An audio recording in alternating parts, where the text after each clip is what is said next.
ಇಂಡಿಯಾದ ಈ ಹೊಸ ಇನ್ಫ್ರಾಸ್ಟ್ರಕ್ಚರ್ ಪ್ರಾಜೆಕ್ಟ್ ನೋಡಿ ಈಚೆ ದೇಶದವರು ಊರ್ಕೊಂತಾ ಇದ್ದಾರೆ. ಯಾಕೆಂದ್ರೆ ಇವಾಗ ನಮ್ಮ ಹತ್ರ ಡೀಪ್ ವಾಟರ್ ಪೋರ್ಟ್ ಇದೆ. ಡೆಕೇಡ್ಸ್ ಇಂದ 18+ ಮೀಟರ್ ದೊಡ್ಡದಾಗಿರೋ ಡ್ರಾಫ್ಟ್ ಶಿಪ್ ನ ಡಾಕ್ ಮಾಡ್ಸಕ್ಕೆ ನಮ್ಮ ಹತ್ರ ಪೋರ್ಟೇ ಇರ್ಲಿಲ್ಲ. ಇದರಿಂದ 75% ಇಂಟರ್ನ್ಯಾಷನಲ್ ಟ್ರೇಡ್ಗೋಸ್ಕರ ಫಾರಿನ್ ಪೋರ್ಟ್ಸ್ ಮೇಲೆ ಡಿಪೆಂಡೆಂಟ್ ಆಗಿದ್ವಿ.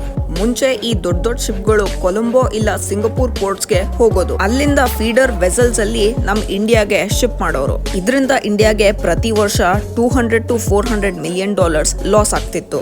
ಅದಕ್ಕೆ ಈ ಪ್ರಾಬ್ಲಮ್ ನ ಸಾಲ್ವ್ ಮಾಡಕ್ಕೆ ಕೇರಳ ಗವರ್ಮೆಂಟ್ ಮತ್ತೆ ಅದಾನಿ ಗ್ರೂಪ್ ಅವ್ರು ಸೇರ್ಕೊಂಡು 8,867 crores ಇನ್ವೆಸ್ಟ್ ಮಾಡಿ ಬಿಸಿಂಜಮ್ ಪೋರ್ಟ್ ನ ಡೆವಲಪ್ ಮಾಡಿದ್ದಾರೆ.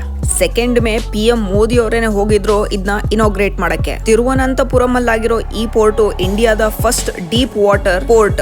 ಇಲ್ಲಿ ನೀರು 20 to 24 meters ಡೀಪ್ ಇದೆ. ಈ ತರ ಇಲ್ಲಿ ಲಾರ್ಜ್ ಕಂಟೈನರ್ ಶಿಪ್ಸ್ ನ ಡಾಕ್ ಮಾಡಬಹುದು.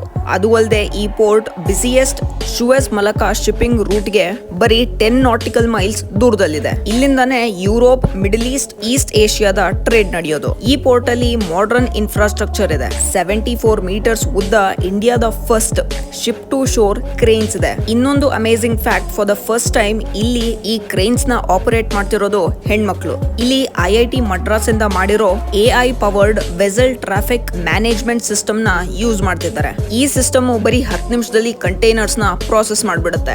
ಪ್ರತಿಯೊಂದು ಪವರ್ಫುಲ್ ಕಂಟ್ರೀಸ್ ಶಿಪ್ಪಿಂಗ್ ರೂಟ್ಸ್ ನ ಕಂಟ್ರೋಲ್ ಮಾಡಕ್ ಟ್ರೈ ಮಾಡ್ತಾರೆ. ಯಾವ ರೀತಿ ಚೈನಾ ಇಂಡಿಯನ್ ಓಷನ್ ನ ಕಂಟ್ರೋಲ್ ಮಾಡಕ್ಕೆ ಗ್ವಾದರ್ ಮತ್ತೆ ಹಂಬನ್ಟೋಟಾ ಪೋರ್ಟ್ಸ್ ನ ಕಂಟ್ರೋಲ್ ಮಾಡಕ್ ಟ್ರೈ ಮಾಡ್ತಿದ್ರು, ಆ ತರ ಈಗ ವಿಸಿಂಜಮ್ ಪೋರ್ಟ್ ಇಂದ ಇಂಡಿಯಾಗೆ ಒಂದೇ ಶಾರ್ಟ್ ಅಲ್ಲಿ ವರ್ಲ್ಡ್ ನ ಬಿಸಿಯೆಸ್ಟ್ ಮ್ಯಾರಿಟೈಮ್ ಕಾರಿಡಾರ್ಗೆ ಡೈರೆಕ್ಟ್ ಆಕ್ಸೆಸ್ ಕೊಟ್ಬಿಟ್ಟಿದೆ. ಇದು ನಮ್ಮ ಇಂಡಿಯಾದ ಹೊಸ ಪವರ್.